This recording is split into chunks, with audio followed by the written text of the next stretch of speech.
महाराष्ट्र दिनाचा उत्सव आणि राजकीय अनुपस्थितीचे प्रश्नचिन्ह।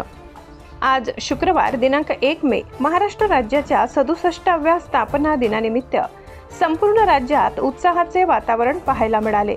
शिरपूर तहसील कार्यालयाच्या प्रांगणातही शासकीय ध्वजारोहण समारंभ मोठ्या शिस्तीत आणि उत्साहात पार पडला।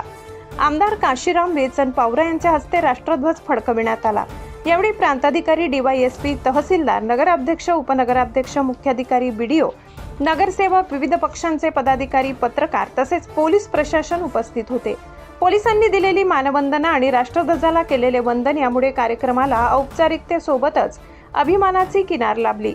महाराष्ट्र दिन हा केवळ एक शासकीय कार्यक्रम नसून तो मराठी अस्मिता, स्वाभिमान आणि राज्याच्या निर्मितीसाठी बलिदान दिलेल्या हुतात्म्यांच्या स्मरणाचा दिवस आहे। संयुक्त महाराष्ट्र चळवळीतील लढवय्यांनी दिलेल्या त्यागामुळेच आजचा महाराष्ट्र घडलाय। त्यामुळे या दिवसाचे महत्त्व केवळ औपचारिक ध्वजारोहणापुरते मर्यादित न राहता ते इतिहासाच्या स्मरणात आणि पुढील पिढ्यांपर्यंत तो पोहोचविण्यात आहे। मात्र या वर्षीच्या समारंभात एक गोष्ट प्रकर्षाने जाणवली, काही प्रमुख राजकीय पक्षांच्या पदाधिकाऱ्यांची आणि कार्यकर्त्यांची अनुपस्थिती।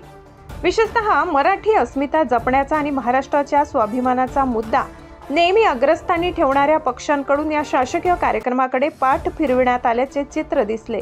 हेच पक्ष आणि त्यांचे नेते माननीय उद्धव ठाकरे, माननीय राज ठाकरे आणि माननीय एकनाथ शिंदे नेहमी आपल्या भाषणातून मराठी अभिमान जागवण्याचे आवाहन करताना दिसतात। यामुळे एक महत्त्वाचा प्रश्न उपस्थित होतो, मराठी अस्मितेचे राजकारण आणि प्रत्यक्ष कृती यामध्ये दरी निर्माण होत आहे का? महाराष्ट्र दिनासारख्या महत्त्वाच्या दिवशी जिथे राजांच्या इतिहासाची आणि हुतात्म्यांच्या बलिदानाची आठवण ठेवली जाते, तिथे सर्वपक्षीय उपस्थिती अपेक्षित असते। राजकीय मतभेद बाजूला ठेवून अशा प्रसंगी एकत्र येणं ही लोकशाहीची खरी खूण मानली जाते। राजकीय अनुपस्थिती ही केवळ एक साधी बाब नसून ती जनतेपर्यंत चुकीचा संदेश पोहोचवू शकते। विशेषतः तरुण पिढीसमोर आदर्श उभा करण्याची जबाबदारी असलेल्या नेत्यांनी अशा कार्यक्रमांमध्ये सहभाग घेणे गरजेचे आहे। अन्यथा घोषणांमधील मराठी अस्मिता आणि प्रत्यक्ष कृतीतील तफावत अधिकच ठळकपणे दिसून येते। शिरपुरातील हा समारंभ यशस्वीरित्या पार पडला। प्रशासनाने आपली जबाबदारी पार पाडली, मात्र राजकीय स्तरावर निर्माण झालेली ही पोकळी विचार करायला लावणारी आहे।